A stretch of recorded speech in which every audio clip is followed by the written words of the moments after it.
Halo Smart Listener, berjumpa lagi bersama saya Fernando Oktareza dalam program di radio. Setelah kita vakum selama kurang lebih 1 bulan ya, karena bulan Ramadan dan juga Idul Fitri kemarin. Jadi kita kembali akan bangkit lagi lah. Kembali bangkit di radio setelah Lebaran dan dengan informasi-informasi yang tentunya update dan juga terbaru. Nah, Smart Listener, pada di radio edisi kali ini saya akan membahas mengenai, ini kita masih membahas masalah COVID-19 yang pada saat ini sudah semakin mengkhawatirkan bisa dikatakan juga.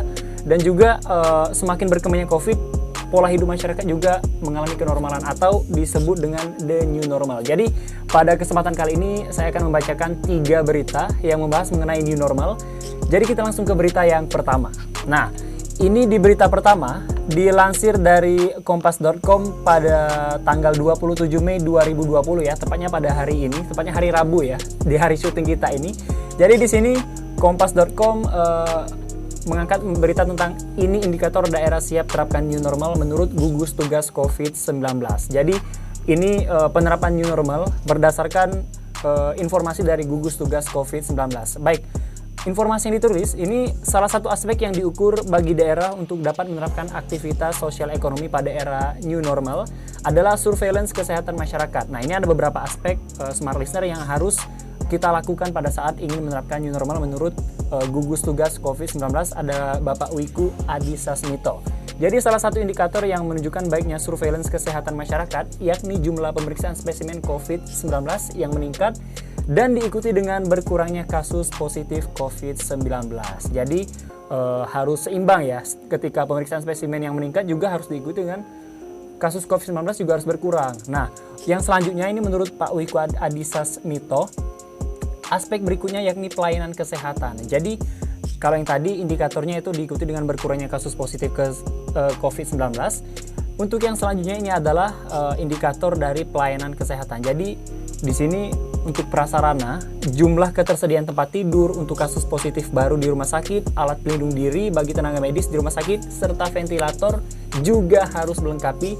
Jadi di sini juga dapat dikatakan bahwa kita sudah siap menerapkan kehidupan normal baru atau the new normal. Nah, itu dari informasi yang saya terima dari kompas.com.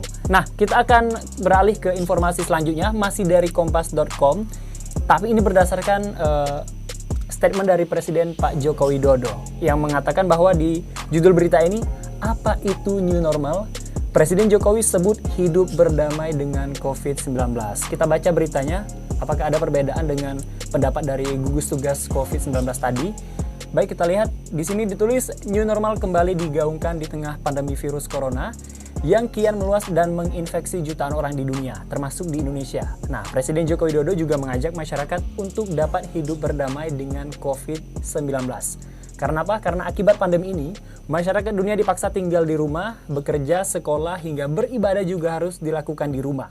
Terkecuali bagi masyarakat yang memang harus beraktivitas di luar rumah. Sejak virus corona baru atau SARS-CoV-2 yang mewabah dari Cina terus menyebar hingga kini obat maupun vaksin penyebab penyakit COVID-19 ini masih belum ditemukan, tapi masih dalam status masih dikembangkan ya. Jadi perbedaan antara pendapat dari gugus tugas COVID-19 dan juga Pak Joko Widodo ini, kalau gugus tugas tadi mengatakan bahwa lebih kepada teknis sih. Kalau pendapat dari gugus tugas tadi bahwa kita harus siap dari segi APD, dari segi tenaga kesehatan dan juga perkembangan kasus-kasus yang sudah sembuh. Sedangkan dari Pak Joko Widodo mengatakan bahwa kita harus hidup berdamai dengan COVID-19, maka kita sudah dapat dikatakan sudah pantas menjalankan the new normal. Nah, tadi 2 berita sudah kita lansir dari kompas.com. Nah, ini untuk berita yang ketiga kita akan melansir berita dari sonora.id. Jadi di sini juga mengatakan bahwa di judul ini apa nih judulnya nih? Oke.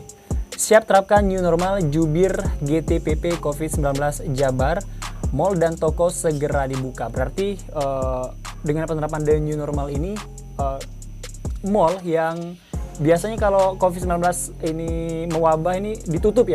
Nah, semenjak adanya penerapan new normal, kita harus berdamai juga nih dengan COVID-19, maka mall dan toko akan segera dibuka. Jadi mungkin akan ada penerapan PSBB juga di mall, mungkin protokol kesehatan, mencuci tangan, menjaga jarak, dan yang lain ya. Kita bacakan beritanya.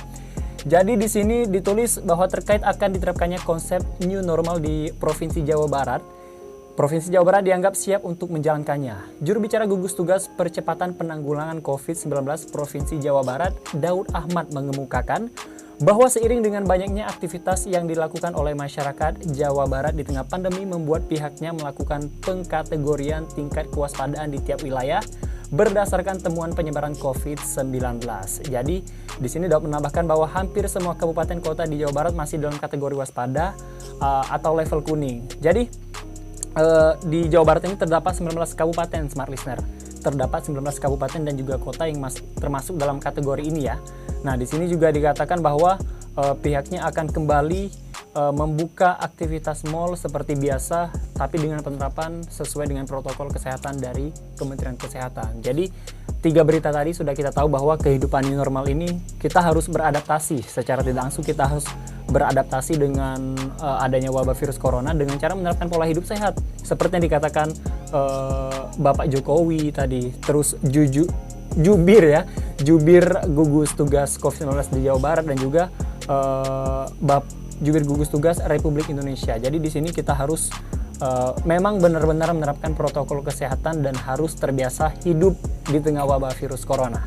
Nah, Smart Listener, sekian beberapa berita yang saya sampaikan tadi mengenai penerapan new normal yang beberapa hari ini sempat diangkat di beberapa berita di media online di Indonesia, baik itu di kompas.com, sonora.id, dan mungkin di hari-hari selanjutnya kita akan mengangkat berita di media-media lain juga. Jadi, akhir kata saya Fernando Oktereza pamit. Salam.